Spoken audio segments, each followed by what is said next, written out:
This happened to a friend of mine. She told me about it about a year or so ago. We'll call her Minji. Minji is in her late 20s and works as an English tutor in South Korea. One evening, a few years ago, she was tutoring a high school boy. They were up studying pretty late and the buses stopped running. Being a long way from his house, the boy asked if he could crash on her floor overnight and get the first bus in the morning. Minji was very reluctant because inviting a teenage male student to stay the night didn't sound like a great idea, but he was begging her and eventually she relented. They went back into her one-room apartment and she got into the bed while he laid a blanket out on the floor, and they both fell asleep. A few hours later, at maybe 2 a.m., the boy wakes Minji up. "I'm really hungry," he says. "Let's go get some food." Minji opens her eyes and looks up at him in disbelief. "Food? Now?" "It's 2 a.m. Go back to bed." But the student insists. "No, I'm so hungry. Let's eat something now." She tells him that there's some ramen in the kitchen and he could fix himself some. This doesn't satisfy him. He doesn't want ramen. "There's a 24-hour place just down the road. Let's go there." Eventually, after several minutes of persuasion, the boy gets Minji to come with him to the restaurant. They leave the apartment and head out. As soon as they're on the street, the boy turns to Minji and says, "I'm not hungry. I woke up in the middle of the night and looked under your bed. There's a man sleeping there." They call the police and discover that a homeless man had been living in Minji's apartment, sleeping under the bed for 2 months. The boy only saw him because he was lying on the floor, so he had a clear view under the bed. I was driving a shortcut from 29 Palms, California to Albuquerque, New Mexico. 29 Palms is located in the desolate high desert east of LA. The shortcut was all 2-lane road through total nothingness, except for a passing through Amboy. Amboy is a nearly abandoned town nearly as far below sea level as Death Valley.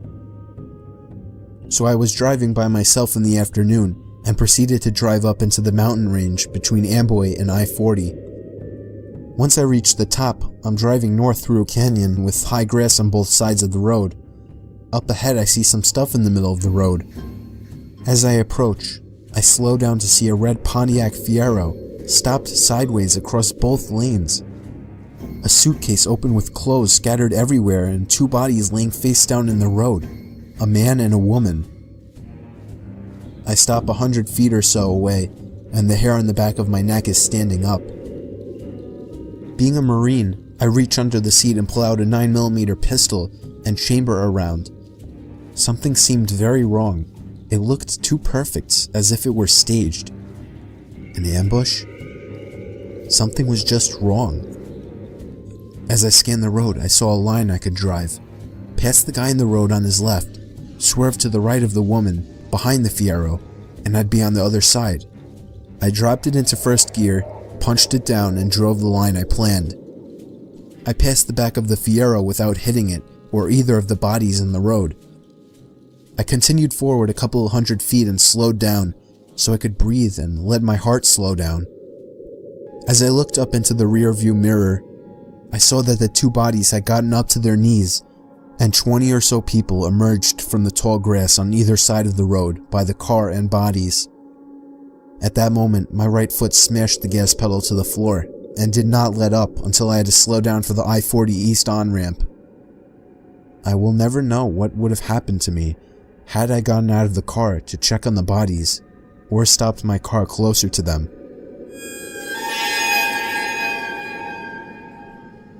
Some friends and I were doing some night fishing on the James River. We were sitting along the shoreline with a nice fire going, accompanied by the usual idle talk and a few beers, when suddenly, everyone just stopped talking, like a switch was flipped off. We were all staring across the river and felt as if something, or someone, was staring back. It was a very uneasy feeling, to which some of the group tried to shake off with typical macho humor, when a blood-curdling sound erupted from the other shore that froze everyone in their tracks.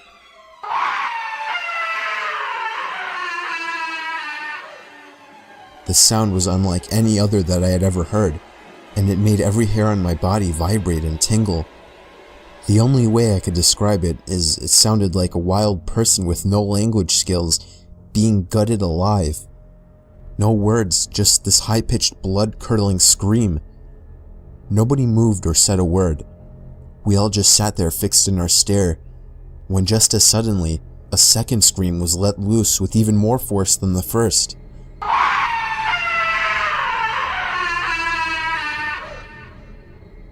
By this time, several of us were sprinting to our trucks that were parked a few yards away, retrieving various firearms.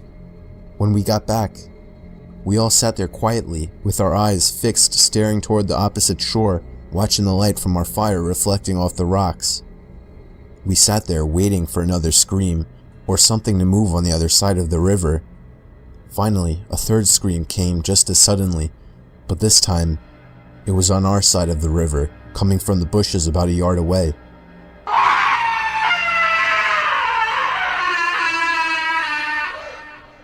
We all hightailed out of there, leaving most of our stuff behind. When we got to our trucks, we heard the scream one more time, just beyond the tree line. We all floored it the hell away from there, and never found out what was making the sounds.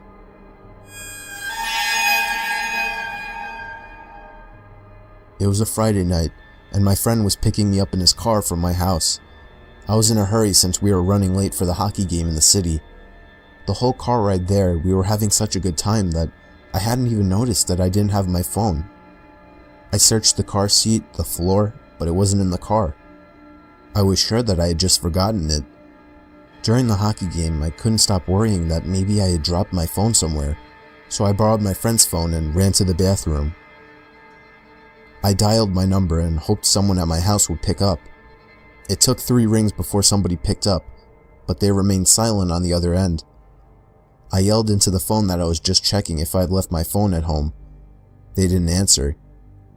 I assumed it was my little brother just messing with me, so I hung up. I got home late that night to see that my parents weren't home. I got inside my house and called them to see where they were.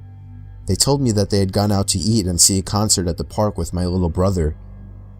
They said they left soon after I had for the game, and they should be home in around half an hour. So I hung up and proceeded to look for my cell phone. But then I realized, how could somebody in my family have picked up my phone if they hadn't been home? I felt a pain in my stomach as fear swept over. It was at that moment that I heard the back door to my house open and close. I immediately jolted out the front door to the neighbors and called the police. Apparently, the back door was left open and somebody had simply walked into our house.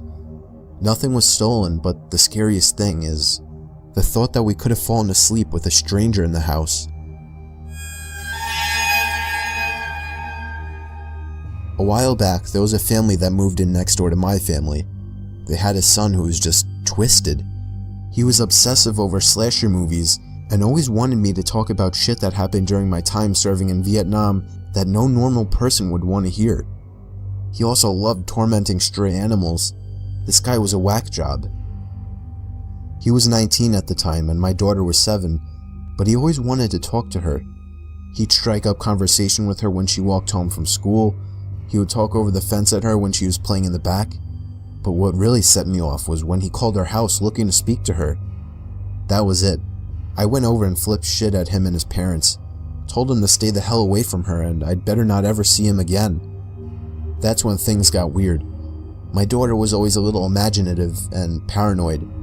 She would think there were monsters under her bed and whatnot, so when she told me there was something living in her closet and she was too scared to get up and tell us at night, but it wasn't there in the daytime, we blew it off as no big deal.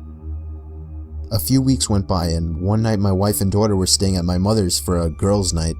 So I turned the key on the HBO box and watched me some movies, eventually falling asleep downstairs. At around 2 a.m., I get a call from my neighbor with a creepy son telling me something along the lines of, "We saw that you were up, so we called. Our son is missing. I went by his room to use the bathroom and his door was open, which isn't usual, and there was no sign of him. We need help looking for him." The phone call woke me up though. I wasn't up. So I asked why they thought I was. "Oh, we saw you walking around upstairs and the light is on." My blood ran cold as ice. I'd been passed out on the couch, and I know no one turned any lights on. I hung up on them, ran outside to my truck to grab my shotgun, but noticed the sheriff pulling up to my neighbor's house by this point. I booked it over and told him there was someone in my house, and now I could see the lights in my daughter's room were on, and there was a silhouette pacing back and forth. When the deputies went in, they found the neighbor boy there waiting in my daughter's room with a nice little setup in her closet. He said he liked to watch her sleep in the moonlight